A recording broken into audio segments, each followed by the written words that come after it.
Hi నమస్తే, నేను మీ నాగేశ్వర్ దేవులపల్లి. మీరు చూస్తున్నారు మనసేవ తెలుగు యూట్యూబ్ ఛానల్. అయితే ఇందిరమ్మ ఇండ్లకి సంబంధించినటువంటి బిగ్ అప్డేట్ అయితే రావడం జరిగింది. తెలంగాణ రాష్ట్రంలో ఉన్నటువంటి అర్హులైనటువంటి ప్రతి లబ్ధిదారునికి ఈ ఇందిరమ్మ ఇండ్లని ఇచ్చేటటువంటి ఆలోచన తెలంగాణ రాష్ట్ర ప్రభుత్వం చేయడం జరుగుతుంది.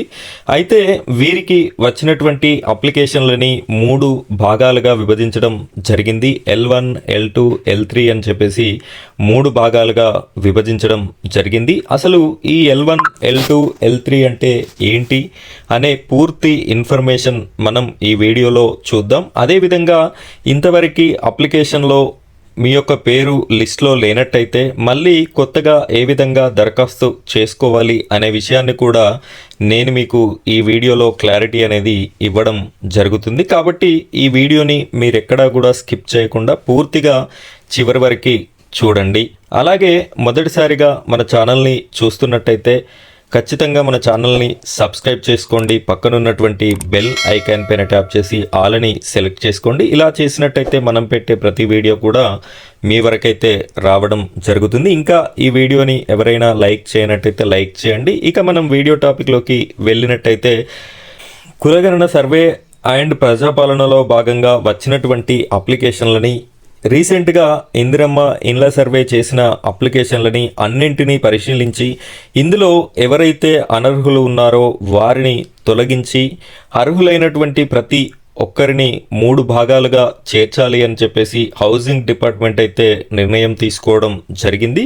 వీటికి పెట్టినటువంటి పేర్లే L1, L2, L3. అయితే ఇందులో L1 అంటే ఏమిటి అంటే ఇల్లు కట్టుకోవడానికి సొంతంగా జాగా కలిగి ఉండి వారి పేరు మీద ఎలాంటి ఇల్లు లేనట్టయితే, ఇల్లు అంటే ఇందిరమ్మ గృహాలు ఇంతకుముందు కాంగ్రెస్ గవర్నమెంట్లో కానీ, లేదు అంటే రాజీవ్ గృహాలు ఇంతకుముందు కాంగ్రెస్ గవర్నమెంట్లో కానీ, లేదు అంటే చంద్రబాబు ప్రభుత్వంలో ఎన్టీఆర్ గృహాలు అప్పుడు కానీ తీసుకున్నటువంటి ఎలాంటి ఇల్లు వారి పేరు మీద ఉండకూడదు. అలాంటి వారిని L1లో చేర్చడం జరుగుతుంది. అర్థమైంది కదా? L1 అంటే సొంత జాగా కలిగి ఉండాలి, వారి పేరు మీద ఇల్లు అనేది ఉండకూడదు. వీరంతా కూడా L1 లిస్ట్లో ఉంటారు. ఈ L1లో ఉన్నటువంటి ప్రతి ఒక్కరికి కూడా ఫస్ట్ విడతలో ఈ శాంక్షన్ లెటర్ అనేది అందించడం జరుగుతుంది. వారికే ఇందులో భాగంగా ఫస్ట్ ఇల్లు అనేది ఇవ్వడం జరుగుతుంది.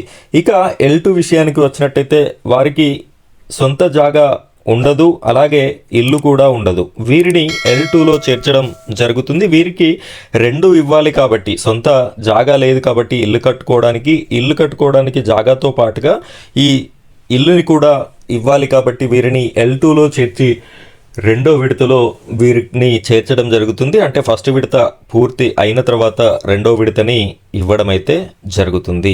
ఇక 3వ విడత అయినటువంటి L3 గురించి మాట్లాడుకున్నట్టయితే ఏదైనా పెంకుటిల్లు కానీ, రేకుల ఇల్లు కానీ, శిథిలావస్థకి చేరినటువంటి ఇల్లు కానీ కలిగి ఉన్నటువంటి ప్రతి ఒక్కరిని ఇందులోకి చేర్చడం జరుగుతుంది. బిల్డింగ్స్ ఉన్న వాళ్ళని, ఆర్థికంగా ఉన్న వాళ్ళని అయితే L3లో చేర్చరు. కొంచెం పేదవారై ఉండి శిథిలావస్థకు చేరినటువంటి ఇల్లు కలిగి ఉన్న వారిని L3లోకి చేర్చడం జరుగుతుంది. వీరికైతే ఈ ఫస్ట్ 2 విడతలు పూర్తయిన తర్వాత ఇవ్వడం జరుగుతుంది. ఇక అది వారికి ఎప్పుడు వస్తుంది అనేది 2 విడతల పరిణామాలను బట్టి వారికి వచ్చేటటువంటి అవకాశం ఉంటుంది. ఈ విధంగా విభాగాలని పరిశీలించి ఈ ఇందిరమ్మ ఇండ్లను ఇవ్వడానికి ప్రభుత్వం కసరత్తు చేయడం జరుగుతుంది. అయితే మీకు నేను అప్లికేషన్ స్టేటస్ ఏ విధంగా చూసుకోవాలి అనే వీడియో చేశాను, మన ఛానల్లో ఉంది. మీ యొక్క పేరు ఆ లిస్ట్లో ఉందా? ఉంటే సర్వే కంప్లీటెడ్ అని ఉండాలి. కంపల్సరీ సర్వే కంప్లీటెడ్ అని ఉన్నట్టయితేనే మీకు ఈ L1, L2, L3లో మీరు అర్హులై ఉంటే ఇందులో చేర్చడం అనేది జరుగుతుంది. అది ఎలా చూసుకోవాలి అనే దానికోసం మనం వీడియో ఉంది ఛానల్లో, ఆ విధంగా మీరు ఒకసారి చెక్ చేసుకోండి. ఇక ఇప్పటివరకు ఇందిరమ్మ ఇండ్ల లిస్ట్లో పేరు రానట్టయితే వారు ఏ విధంగా అప్లై చేసుకోవాలి? మీకు అప్లికేషన్ ఫామ్తో పాటుగా దాని యొక్క అప్లికేషన్ని ఏ విధంగా, దరఖాస్తు ఫారంని ఏ విధంగా నింపాలి, ఎవరికి సబ్మిట్ చేయాలి అనే ఇన్ఫర్మేషన్ కూడా మనం ఒక వీడియో అనేది చేయడం జరిగింది. ఆ వీడియోని కూడా మీరు చూసి అప్లికేషన్ నింపి మళ్ళీ దరఖాస్తు ఫారంని ఇవ్వండి.